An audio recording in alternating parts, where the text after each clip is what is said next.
So, you know who Steve Crowder is, man? Oh God, I know who Steve Crowder is. All right, so give me your. We can build up to this shit. I think that the best two-word description is failed comedian. That's what you need. That's sort of the locus for any understanding of Is Steve my board Crowder. up? I need to give him this. Is that Say that again, Matt? One more time. He's a failed comedian. You got a shofar. Yeah. Welcome to Brooklyn. That's really the long and short of it. He's a guy who wanted to be a comic.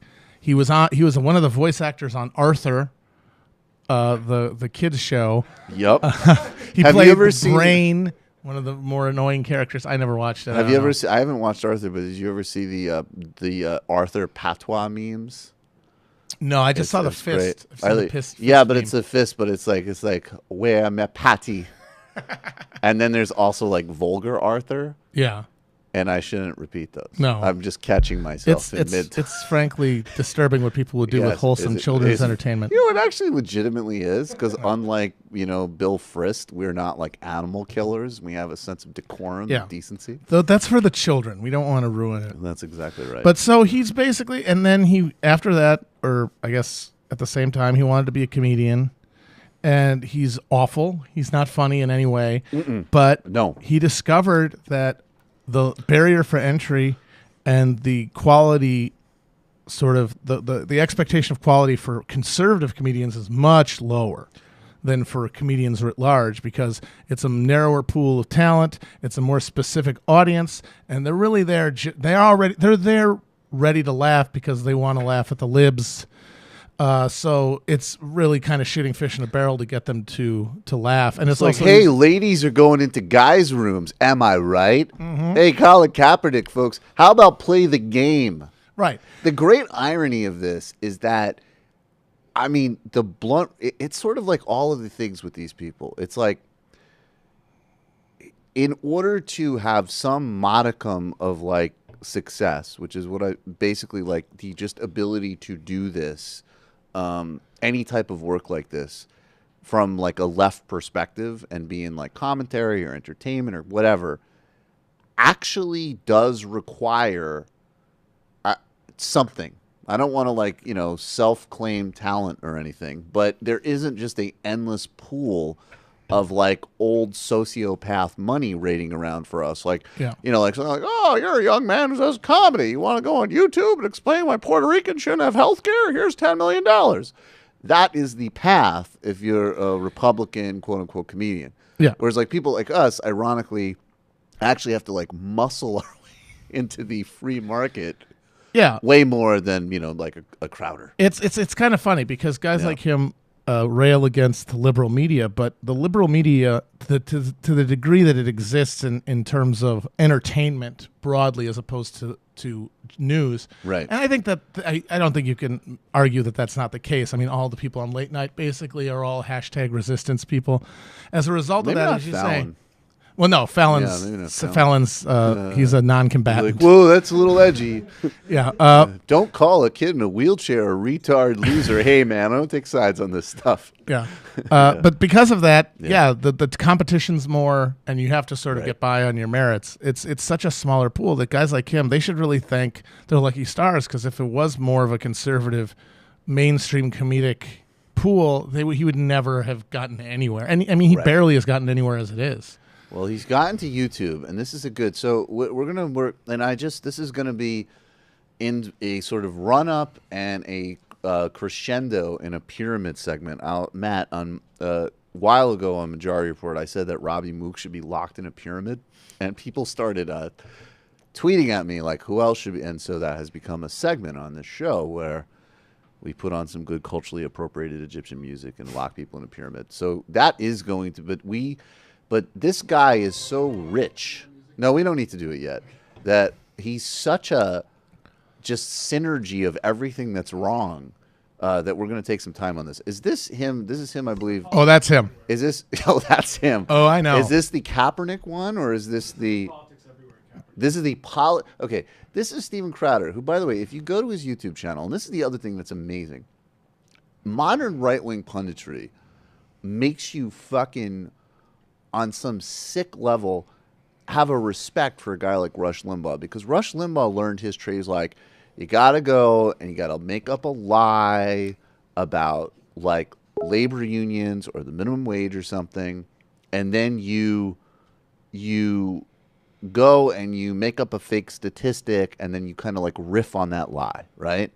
In today's world, you can just be like Alex Jones, where you just make up an alternative universe for yourself. Or if you're Steven Crowder, where is that coming from? Every video on his channel is like, you know, Amy Schumer is getting paid too much for a Netflix special, or, you know, here's some racist on YouTube to explain like how to get chicks and why liberals don't like science. The other ones are is he takes any opportunity, regardless of how flimsy, to wear women's clothing. He loves that.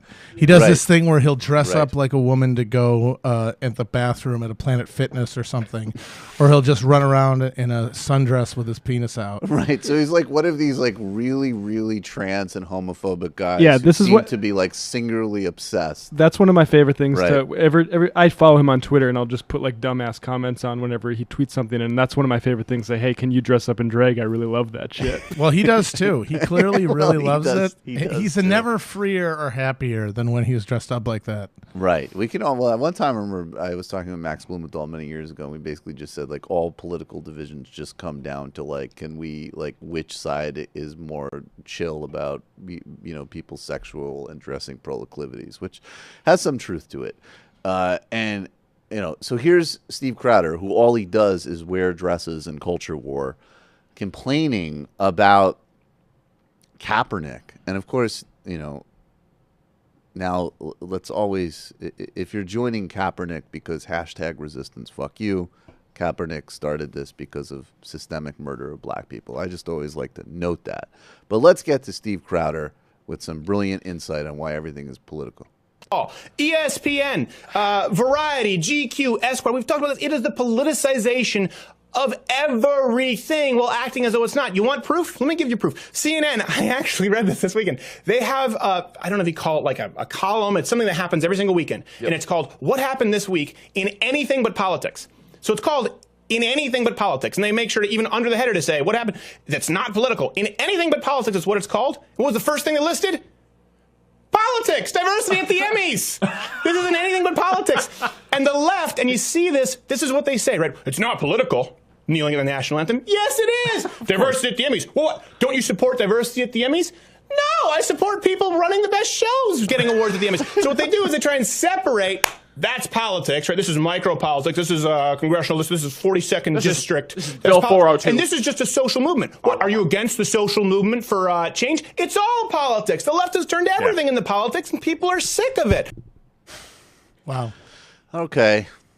Have that at first, man. He's like if Billy Eichner had been in the Hitler Youth for a while. He's Billy Third Eichner. But it just... a guy who builds his entire... I mean, this is the Republican game, right? All they have for anybody that makes under, like, at least $500,000 a year. And even if you're at that point, like, not really, right? Like, you have to be in the sort of, like, actual wealth bracket. Not like, oh, I can lease a BMW. But, like... I own several of those dealerships is the low end of what they have for you. And that's like the actual policy agenda. We will build an entire policy apparatus simply to give you a tax cut on, your couch change, make sure your kids can inherit money and despoil the earth with their trust funds. All the quote unquote normal people have is culture war stuff and white identity politics. Yeah. Which is what allows this guy to have a career. And then anything that isn't like the flag or Amy Schumer's a bitch or whatever, that all of a sudden is politics and spoiling these things that we should just enjoy as Americans. Yeah, that's the thing that gets me about people complaining about the protests at NFL games injecting politics into the game. First of all, they only started... having the players come out and stand for the national anthem less than 10 years ago part of a package deal they made with the Pentagon, Yep. where the NFL is getting paid to promote the military, and games start with flyovers and troops on the field, and they don't register any of that as politics. And basically, they're insisting on a world where their view of their vision of how things should be is not just right, but so far outside of debate that it isn't even in the realm of discussion, which is what politics is. Politics is that which we disagree about. And for them, their world is one where it's outside of those bounds. This is beyond discussion. Things like the flag, what the flag means, what the military means, are outside of political discussion. And so questioning them as politics, but reifying them all the time, every Sunday for 3 hours at a time, is not politics. Right, but that's the funniest part of that clip to me, is that there's one where he says the left makes everything politics. That's the only intelligent thing that he said, and of course he said it inadvertently. And it's like, because yes, literally every single thing you're articulating is politics. Hi, folks. Sam Cedar here. We still need your help on our Patreon page. YouTube ads have come back, but not nearly as much as we had before. So if you can help us out, any little bit helps. Head over to our Patreon page right at this URL, and you'll help us keep helping you by making videos